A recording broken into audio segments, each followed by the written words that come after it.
कहीं हैदराबाद का दिल धड़कना बंद ना कर दे कि पारंपरिक तालाबों पर बलात् कब्जों के कारण पैदा हुए हैं। वैसे तो हैदराबाद भारत के सबसे तेज़ी से उभरते शहर चार मीनार, बिरयानी और हुसैन सागर के लिए बेहद मशहूर है, लेकिन असलियत में इसकी सांसों में भीतर ही भीतर ऐसा जहर घुल रहा है कि आने वाले दिनों में यहाँ के दमकते चेहरों की चमक बनाए रखना मुश्किल हो। असल में 15वीं सदी में बसाया गया यह शहर उस समय वेनिस की तरह ढेर सारी झीलों और तालाबों के किनारे संवारा गया था। जुड़वा शहर हैदराबाद और सिकंदराबाद का विभाजन दुनिया की सबसे बड़ी मानव निर्मित झील हुसैन सागर से हुआ। जैसे जैसे सूचना व जैव प्रौद्योगिकी में इस महानगर का रुतबा बढ़ा, इसकी झीलें एक एक है लोगों को भ्रमित करने के लिए हुसैन सागर झील और उसे आसपास के लोगों को चमकाया जाता है। हकीकत यह है कि यह सब भी वहाँ की बेशकीमती ज़मीन पर तिल तिल व्यावसायिक गतिविधियों के लिए होता है।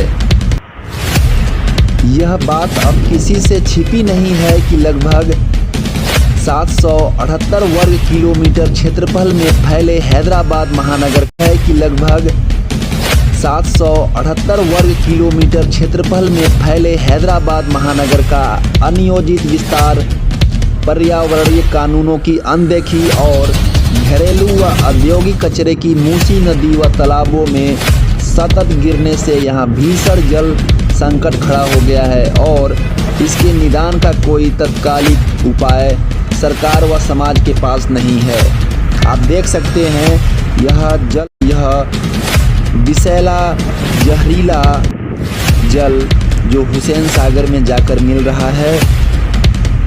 हैदराबाद के विकास और संस्कृति की सहयात्री हुसैन सागर यहाँ की बढ़ती आबादी व आधुनिकीकरण का बोझ व दबाव नहीं सह पाई। इसका पानी जहरीला हो गया है और सदियों की कोताही के चलते झील गाद से पट गई है। अनुमान है कि आज इसमें कोई 60 लाख क्यूबिक कीचड़ गाद है जिसे निकालना लगभग असंभव बनता जा रहा है।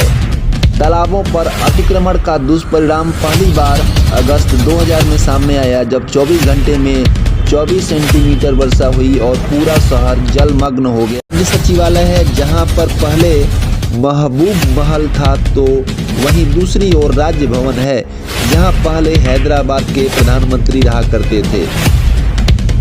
झील के किनारे चौड़ी सड़कें और फ्लाईओवर बनाए गए, जिससे झील का इलाका सिकुड़ता चला गया और साथ ही प्रदूषण बढ़ता चला गया। आप देख सकते हैं ऑल इंडिया मीडिया एसोसिएशन की तरफ से नीरज मिश्रा की रिपोर्ट। थोड़ी सी बारिश में ही शहर ठहर जाता है। लोग नए नाले सीवर की बात करते हैं, जबकि ज़रूरत पारंपरिक तालाबों तक पानी आने के रास्तों को निरापद बनाने की है। शहरी कचरे औद्योगिक जहर ने झीलों के शहर को बदबू का दरिया बना दिया है। जो झीलें पहले जीवनदायी जल देती थी, अब बीमारियों की सौगात बांट रही हैं। हुसैन है औद्योगिकरण, शहरी विस्तार, सिंचाई, बड़े बांध, हरित क्रांति आज विकास के क्षेत्र में बातचीत और आलोचना के विषय बन गए हैं। हैदराबाद दक्षिण पठार पर स्थित है। यहाँ की विशाल चट्टानें और जल निकाय इसके प्राकृतिक दृश्यों को दर्शाती है। ये कहना गलत न होगा कि हैदराबाद की प्राकृतिक विरासत का ध्वंस पिछले 50 वर्षों के विकास के कारण हुआ है। पिछले कुछ दशकों से सरकार और निजी संस्थाओं ने बड़े पैमाने पर अतिक्रमण कर झीलों को पक्के इलाकों में रूपांतरित कर दिया है।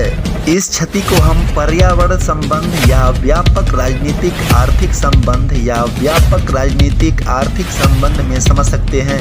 जंगल, झील, महासागर अब जीवित रहने का स्रोत नहीं बल्कि गिने चुने लोगों को फायदा पहुंचाने का जरिया बन गए हैं। सार्वजनिक संपत्ति लोगों को फायदा पहुंचाने का जरिया बन गए हैं। सार्वजनिक संपत्ति तेजी से निजी संपत्ति बनती जा रही है। अब बढ़ती जनसंख्या और विकास के चलते समाज परिक्रमण और उपयोगिता अब बढ़ी है। हैदराबाद की ऊपरी चकाचौंध के पीछे उसकी प्यास, पानी की कमी और प्रदूषण का विद्रुप चेहरा भी है। यह हालात वहां के पारंपरिक तालाबों पर बलात् कब्जों के कारण पैदा हुए हैं। जल निकायों में 2-3 फीट गहरा जहरीला कीचड़ एकत्र हो गया है। स्थानीय किसान इन तालाबों से ही बारिश का पानी लेते हैं, जो आगे भूमि जल को प्रदूषित करता है। भले ही हैदराबाद किसी के भी हिस्से में जाए, यह बात तय है कि वहां की मरती झीलों को यदि नहीं सहेजा गया तो इसका परिणाम लोगों के पलायन से ही होगा। आप देख रहे हैं ऑल इंडिया मीडिया एसोसिएशन की तरफ से नीरज मिश्रा की report. All India media association की तरफ से नीरज मिश्रा की रिपोर्ट। आज बोल सकते हैं बुद्ध पूर्णिमा है, गुरु पूर्णिमा है और जिंदगी में किसी न किसी पड़ाव पर एक गुरु होता है।